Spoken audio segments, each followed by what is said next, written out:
আশা করি সবাই ভালো আছেন। আমি আজ আপনাদের ক্ষারীয় এবং অম্লধর্মী খাবারের কেন খাবো, কোনটা কতখানি খাবো সে বিষয়ে আমি কথা বলবো। তো আমরা ক্ষারীয় খাবার এবং অম্লধর্মী খাবার বলতে কি বুঝি আগে সেটা বলি। যে সমস্ত খাবার আমাদের দেহে অম্লের মাত্রা বাড়ায় সেটাকে বলা হচ্ছে অম্লধর্মী খাবার, আর যেটা আমাদের দেহে ক্ষারের মাত্রা বাড়ায় সেটাকে বলা হচ্ছে ক্ষারধর্মী খাবার। তো এটার গুরুত্ব কিন্তু খুবই অপরিসীম। আমাদের দেহ যে উপাদানগুলো আছে, বিশেষ করে জলীয় যে অংশগুলো আছে, তার ম্যাক্সিমামটাই হচ্ছে ক্ষারধর্মী। যেমন চোখের পানি, রক্ত, লালা, এটা হচ্ছে ক্ষারধর্মী। কিন্তু অ্যাসিড আছে কোথায়? অ্যাসিড সাধারণত অ্যাসিড বলতে আমরা যেটা বুঝি, আমাদের পাকস্থলীর মধ্যে অ্যাসিড আছে। এই পাকস্থলীর মধ্যে মূলত অ্যাসিড থাকে।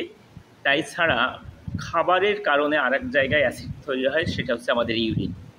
আমরা যদি বেশি পরিমাণ অ্যাসিডধর্মী খাবার গ্রহণ করি, শুধু ইউরিন না, আমাদের লালা, রক্ত, চোখের পানিগুলো আস্তে আস্তে অ্যাসিডধর্মী হয়ে যায়। তো অ্যাসিডধর্মী হয়ে গেলে সমস্যা কী? আমাদের এই দেহের এই জলীয় অংশগুলো যদি অ্যাসিডধর্মী হয়ে যায়, তখন কিন্তু আমাদের যে কোনো রোগ খুব সহজে আমাদের দেহে আক্রমণ করতে পারে বা আক্রমণ করে, এবং যদি কোনো রোগ আমাদের দেহে আক্রমণ করে বসে, সেটা খুব সহজে আমাদের দেহ থেকে যায় না। তো এটা হচ্ছে আমাদের দেহ অ্যাসিড থাকলে এটা আমাদের একটা বড় রকমের অসুবিধা। এই কারণে আমাদের দেহটাকে, অর্থাৎ দেহের এই যে জলীয় অংশটাকে, পাকস্থলীর যে অ্যাসিড আছে সেটা বাদে আর বাদ বাকি যে জলীয় অংশগুলো আছে সেটাকে যদি আমরা ক্ষারীয় রাখি, তাহলে কিন্তু আমাদের সহজে কোনো রোগ আক্রমণ করতে পারে না, বা রোগ থাকলেও সেটা বেশিক্ষণ স্থায়ী হয় না। এমনকি ক্যান্সারের ক্ষেত্রেও দেখা গেছে যে আমাদের দেহ যদি ক্ষারীয় থাকে, তাহলে খুব সহজে ওই ক্যান্সারটাকেও আমরা প্রতিহত করার ক্ষমতা আমাদের দেহে তৈরি হয়। তো আমরা কিভাবে আমাদের দেহকে এই ক্ষারীয় রাখতে পারবো সেই সম্পর্কে একটু বলি। যে আমরা যে সমস্ত খাবার খাচ্ছি, সেই সমস্ত খাবার যদি ক্ষারীয় হয়, তাহলে আমাদের দেহে যে জলীয় অংশ আছে সেটাও ক্ষারীয় হবে। কারণ হচ্ছে আমরা যে খাবার খাচ্ছি সেটার একটা বড় অংশ বা কিছু অংশ, বা যেটাকে বলা হয় সার অংশ, সেটা কিছুক্ষণের মধ্যেই আমার দেহের অংশে পরিণত হয়।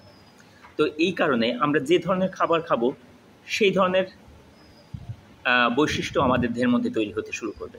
যদি আমরা অ্যাসিডিক খাবার খাই, তাহলে আমার দেহ অ্যাসিডিক বৈশিষ্ট্য প্রকাশ করবে। যদি ক্ষারীয় খাবার খাই, তাহলে আমার দেহ ক্ষারীয় বৈশিষ্ট্য প্রকাশ করতে শুরু করে।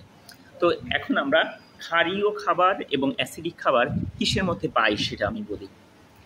ক্ষারীয় খাবার আমরা মূলত পাই সমস্ত রকম ফল, শাক সবজি থেকে, আর অ্যাসিডিক খাবার পেয়ে থাকি আমরা মূলত প্রাণিজ প্রোটিন থেকে।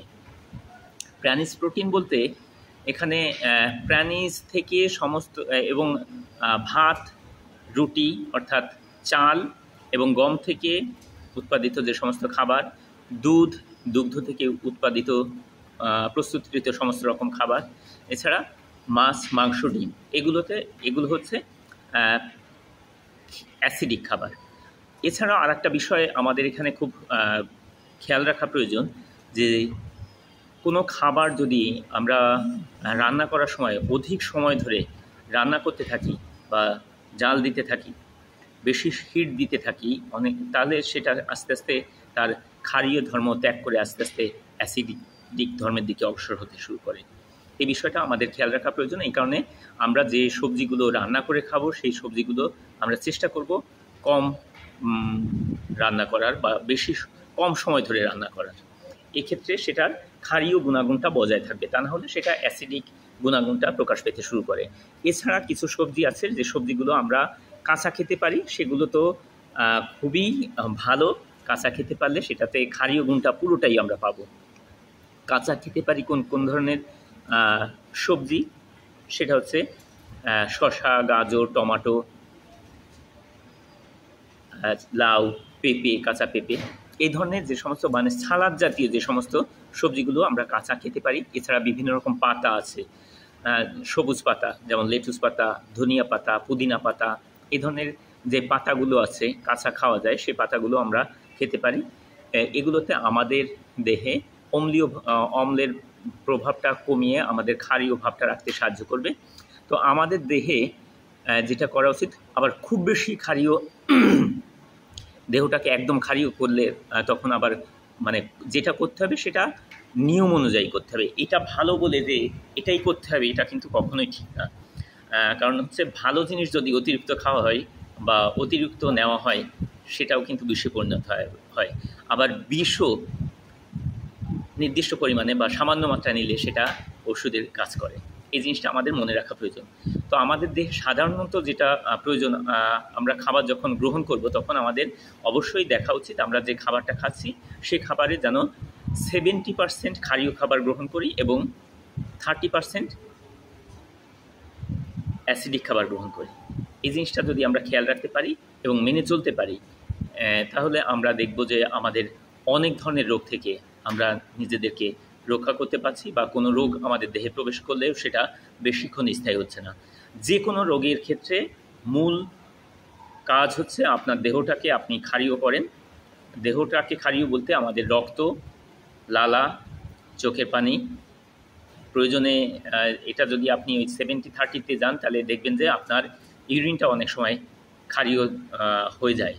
এই কারণে আমরা যদি ক্ষারীয় খাবার একটু বেশি গ্রহণ করি, অর্থাৎ 70-30 এই রেশিওটা রাখি, 70% ক্ষারীয় এবং 30% অ্যাসিডিক খাবার গ্রহণ করি, তাহলে আমরা খুব ভালো থাকব।